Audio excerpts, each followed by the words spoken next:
Hey guys, how's it going? So I come to you today with yet another tag. This is the No Disclaimers book tag, was created by Michael at Catalyst Reads, who seems to have a knack for creating tags.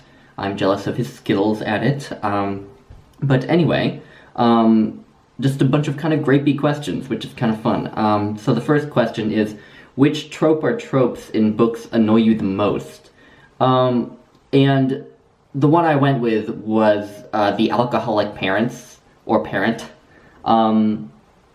Just because I think the parents being alcoholics, or one parent being an alcoholic, has become kind of a cliche for just an easy way to create an abusive family, essentially. It's like if you want your protagonist to grow up in a dysfunctional family, just make the father an alcoholic or something.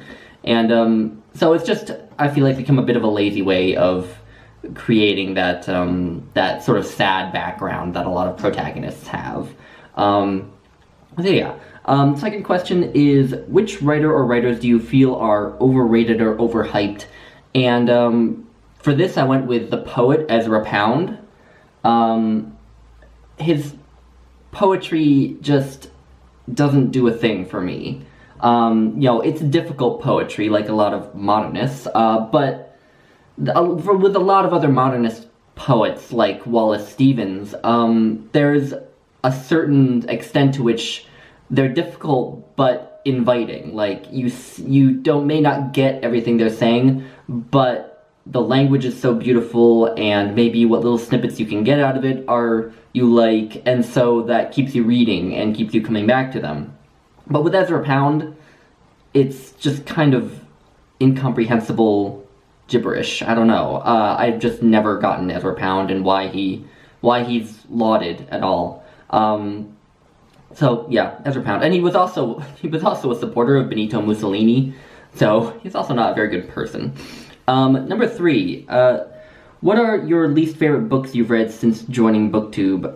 I can only think of 2, and they're actually 2 books that I didn't end up finishing. And the first one, I only have one actually with me. The first one is On Death and Dying by Elizabeth Kubler-Ross, which I stopped reading because I felt like she was making all sorts of sweeping claims without a shred of actual evidence. And then there was Love and Garbage by Ivan Klima, which I thought I was going to love. I thought I would love this too. Both of these books are ones that I thought I would love. But I don't know. With Love and Garbage, I got maybe 2/3 of the way through and just found that I got there, and just the idea of continuing just didn't entice me. I think I just failed to connect with the main character. Even though the themes of the book and a lot of the things that the narrator and the main character talk about are, like, right up my alley. So yeah, that was a big disappointment. Number 4, a terrible ending that ruined an otherwise quality book, and I'm gonna go with A Streetcar Named Desire by Tennessee Williams. I just read this over break. I never mentioned it, but I read it all in one day. And I'm not saying I didn't like this book. I actually really loved this play. But just the ending with Blanche, losing her mind like that, we get snippets into her mental health, and clearly she, it's implied that maybe she has an alcohol problem. She clearly maybe doesn't do well with men. But I just don't see any evidence in the way she behaves, in that play at least, that shows me that she would, lose her mind in that way so suddenly. And I'm not saying, she had just been raped before it happened, spoiler alert. So I'm not saying that I wouldn't expect her to maybe go through a period that's very difficult, and, anyway, I don't know, I didn't believe in it. And so, yeah, that kind of, I had a problem with that ending. Number 5 is, which fictional characters do you wish were not killed off? And so, I'm gonna go with this, with Hamlet, obviously from the eponymous play, just because I think it would have been interesting to see how a character like him lived out the rest of his life, if he had somehow survived that last scene in the play. You know, I don't know. I just would have liked to see how he got himself together, if he got himself together, basically, because he clearly is. At many points, I think there's evidence that he is clinically depressed. So I would have just liked to see how the rest of his life went. You know, whether he ended up becoming the actual king of Denmark, how good a king he would have been, and other things. So number 6 is, what are some of your bookish pet peeves?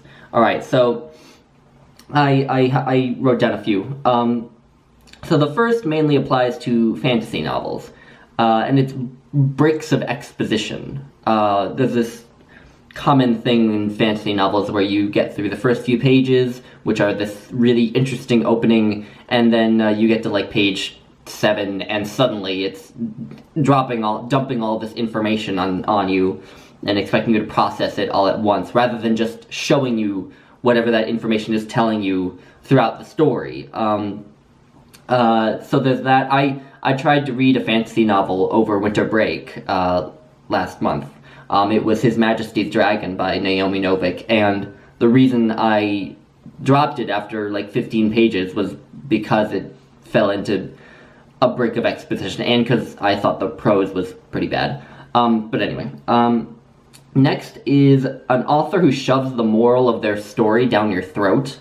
I got this sense at the end of The Goldfinch by Donna Tartt that, you know, she had sort of a moral or a meaning to the story that she's told in that novel, and she has this long, like 10 or 20 page section at it's the last part of the book, and it just doesn't do anything for the story. Nothing's happening. It's just the narrator talking to you, basically, about what you're supposed to think about the themes. And I just don't like that. I feel like it's a bit condescending, I guess. I could see it in like children's literature, but in an adult novel like The Goldfinch, I don't need it, and nobody should need it.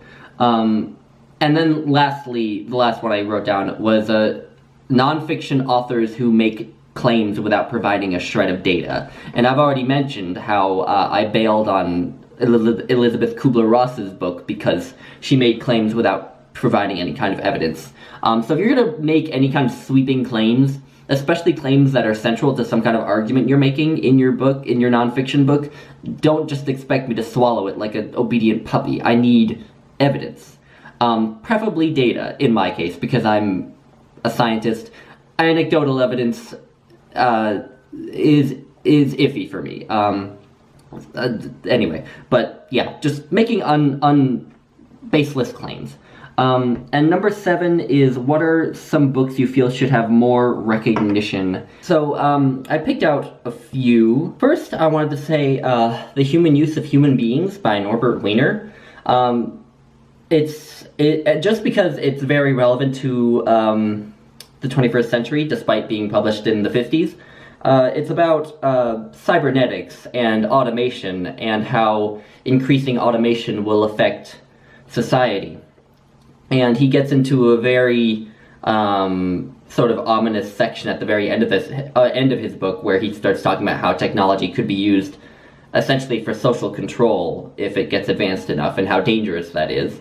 And so you can't help but thinking of 1984 at the end of it. But anyway, he touches on a lot in this book about machines and thinking, and it's fascinating. And so, Human Use of Human Beings.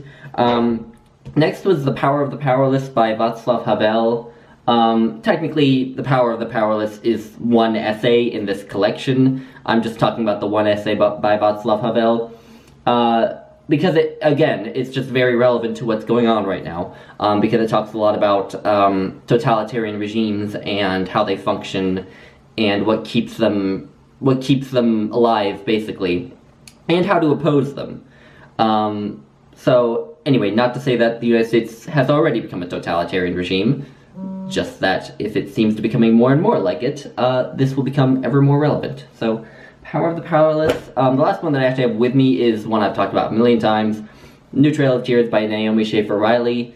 Go forth and read it. And then the last one is one I don't have with me, and it's The Case for God by Karen Armstrong. This might be a bit of a stretch in terms of, because the implication in the question is that these books don't already have much recognition, and Karen Armstrong is pretty popular, but I wish that this book was more popular than it is, just because I think it offers an interesting counter-argument to a lot of the new atheists like Christopher Hitchens and Richard Dawkins and their critiques of religion. Their critiques of religion, which, by the way, I do in many ways agree with, but which I think Karen Armstrong does offer a compelling counter-argument to. And The Case for God also really opened my eyes to basically what God is, sort of, or what the idea of God is and has been throughout history. And it's just fascinating. It got me into theology, really. And I just think it's a much more complex and interesting way to think about religion that she offers in it. So yeah. And then question 8, what are your thoughts on censorship and banning books? And I just wrote down, it shouldn't happen. Even if it's a book like Mein Kampf, people have a right to know the book's contents. So yeah. Anyway, that is my take on the no disclaimers tag. So yeah. Anyway, bye guys.